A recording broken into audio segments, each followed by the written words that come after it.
당분간 보금자리론의 신규 공급이 사실상 중단됩니다. 정부가 가계대출 규모를 줄이기 위해 자격 기준을 강화한 것으로 보이는데요. 보금자리론을 염두에 두고 집을 사려던 수요자들 사이에 큰 혼란이 빚어질 전망입니다. 이하린 기자가 보도합니다.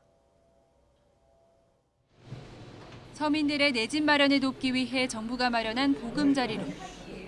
10년에서 30년 만기의 장기 주택담보대출 상품으로 대출 금리가 연 2.5에서 2.75%로 시중은행의 일반 주택담보대출보다 낮아 내 집 마련을 하려는 30, 40대에게 특히 인기가 높았습니다.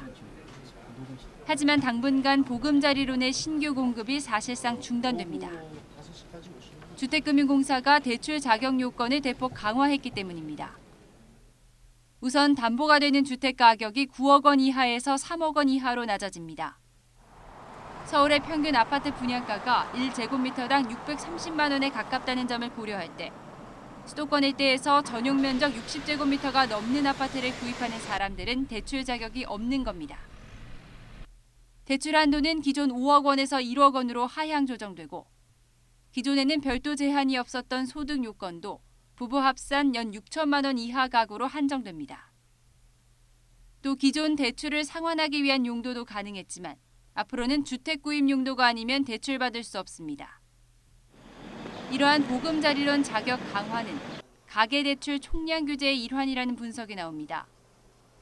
앞서 정부의 8.15 가계부채 대책 발표 이후 강남권을 중심으로 부동산 가격이 천정부지로 치솟자 금융당국은 은행권에 가계대출 속도 조절을 주문했습니다.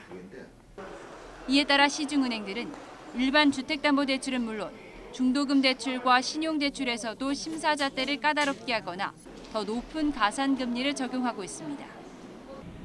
이른바 대출 옥죄기가 일반 가계대출에 이어 정책성 주택대출인 보금자리론에도 확산되면서 보금자리론을 염두에 두고 집을 사려던 수요자들 사이에 큰 혼란이 빚어질 것으로 보입니다.